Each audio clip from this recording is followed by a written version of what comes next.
Olá! O Movimento dos Trabalhadores Rurais Sem Terra, MST, está completando 40 anos agora em 2024. O que começou na década de 80 com pequenos grupos de agricultores assentados por meio da reforma agrária, reúne hoje mais de 400 mil famílias de ex-boias frias, ex-desempregados e camponeses que saíram da situação de insegurança alimentar. Dentro destes assentamentos, mais de 100 mil pessoas foram alfabetizadas. O MST hoje vende seus excedentes em lojas e feiras pelo país. Para conversar sobre esta data, eu recebo a deputada Sâmia Bonfim, do PSOL de São Paulo. Olá, deputada. Pois é, deputada, nessa época a senhora não tinha nem nascido, né? Já nasceu ouvindo falar do movimento? Sim, com certeza. Primeiro, obrigada pelo convite, pelo programa.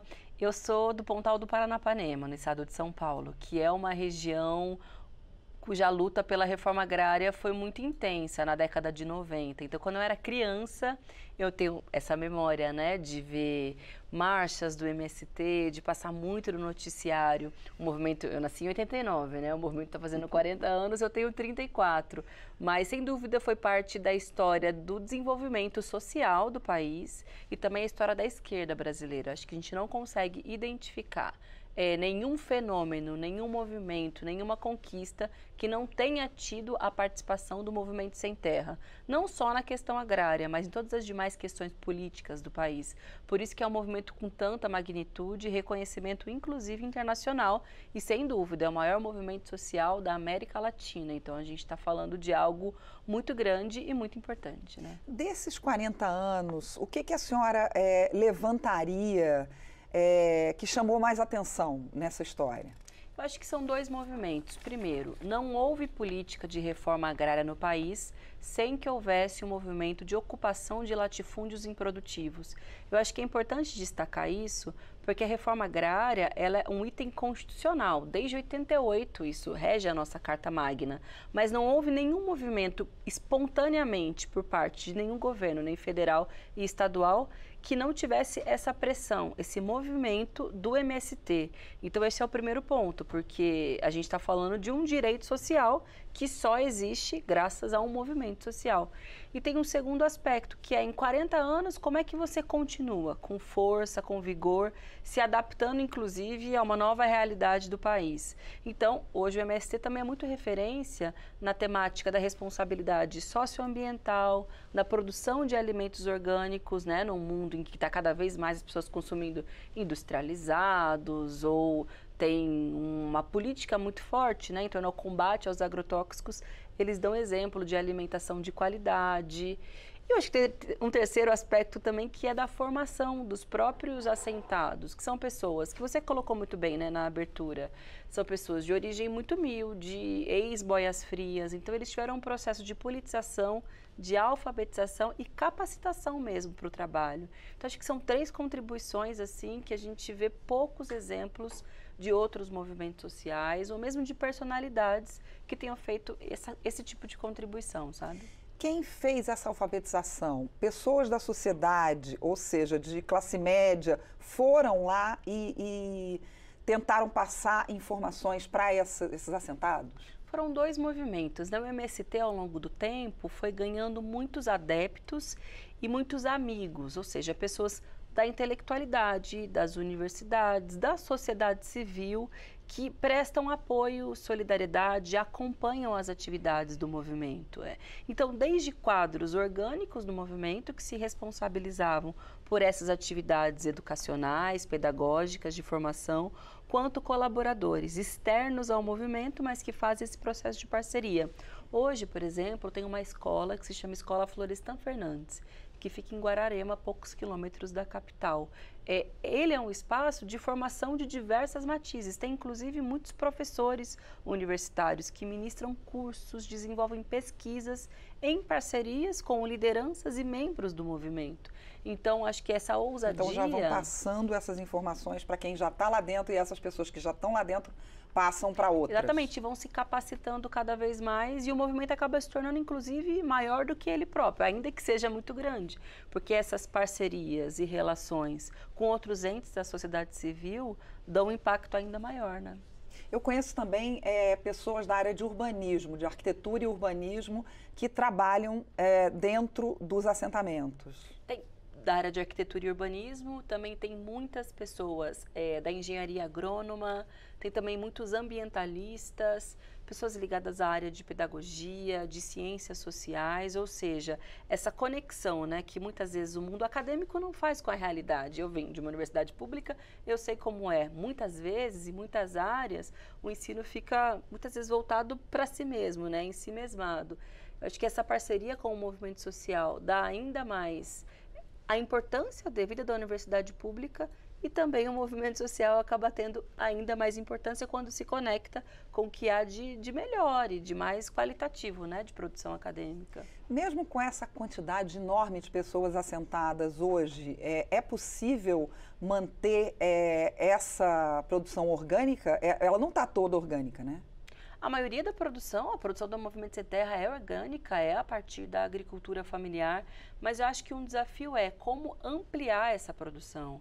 Porque, na prática, acaba não sendo de acesso para o conjunto da população brasileira, justamente porque o número de famílias ainda é muito reduzido. Boa parte da população brasileira não tem acesso a esse tipo de alimento. E não porque o movimento não queira disponibilizar, ou não porque não tenha capacidade de produção, mas porque falta mais investimento estatal para a estruturação dos assentamentos e para a ampliação do número de assentamentos, para maior equipamento, tecnologia, formação e possibilidade de parcerias, por exemplo, com o poder público municipal.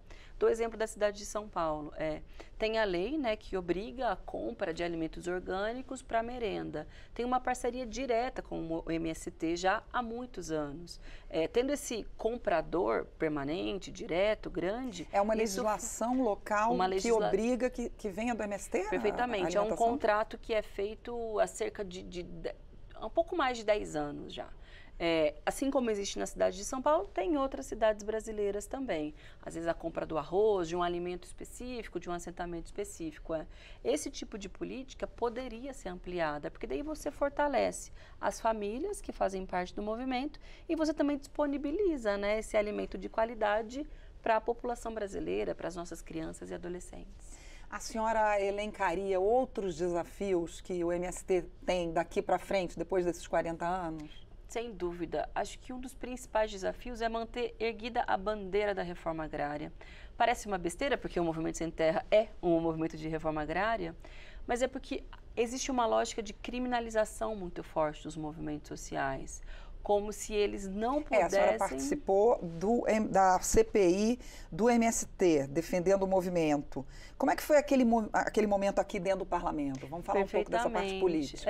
Teve a CPI do MST que tinha esse objetivo, vocês podem, é como se fosse assim, vocês até podem existir da forma como estão ali vendendo os seus produtos, mas não ousem fazer novas ocupações, reivindicar que se amplie a política de reforma agrária. Por isso que eu acho que esse é um grande desafio, mas eu vejo também como um compromisso do movimento. E nesse encontro que nós tivemos lá na Escola Florestan Fernandes dos 40 anos, foi lida uma carta que dizia, nós somos essa referência hoje, a nível internacional, né? O MST dizia, mas nós somos um movimento social que deve fazer mais ocupações de terra, mobilizações, Vibra Brasília, pressionar para que se amplie essa política, porque a concentração de terra no Brasil, ela é muito grande, inclusive a base da nossa economia, né? A exportação de verdadeiros latifúndios de monocultura, ou seja, da produção de um tipo específico de alimento. Não serve, a maior parte da nossa produção agrícola para o mercado interno, serve para exportação e para o fortalecimento desses conglomerados econômicos. O que o MST vem trazer como um desafio para os dias de hoje é fortalecer a reforma agrária para que haja mais alimento de qualidade para chegar na mesa da população brasileira. Eu acho que tendo isso como meta e como desafio, vai na contramão de quem quer criminalizar o movimento social, chamar de vândalo, de movimento que não serve para nada. Eu acho que essa prática do movimento é o contrário disso. Né? A resposta, o final... A conclusão a que tirou essa CPI não foi exatamente o que a oposição gostaria, não é? Pelo contrário, a CPI ela acabou não tendo um relatório aprovado, o que é muito irônico, porque a oposição, aqueles que queriam criminalizar o movimento, eles tinham a presidência, a relatoria e a maioria da composição da CPI. Quando eu fui para lá, eu tinha a clareza de que era uma tarefa muito difícil e que a gente ia ter que resistir, fazer uma propaganda positiva do movimento e também buscar as contradições daqueles que estavam querendo criminalizá-lo. E eu acho que isso foi possível, tanto é que não houve relatório aprovado, não houve um repúdio ao MST na sociedade, para além daqueles que já não gostam. E, ao contrário, eu acho que teve um papel de popularização do MST. Hoje eu vejo mais jovens, mais pessoas se interessando pelo movimento, se encantando com a luta social. Então, como se diz no ditado popular, acho que o tiro saiu pela culatra nessa CPI e cumpriu com um papel importante para o movimento. Muito obrigada, deputada. Eu que te agradeço. Eu conversei com a deputada Sâmia Bonfim, do PSOL de São Paulo, sobre os 40 anos do movimento dos Trabalhadores Rurais Sem Terra, o MST. Eu sou Mariana Monteiro e você pode rever esta edição do Palavra Aberta no YouTube da Câmara. Acesse também as nossas redes sociais. Até a próxima.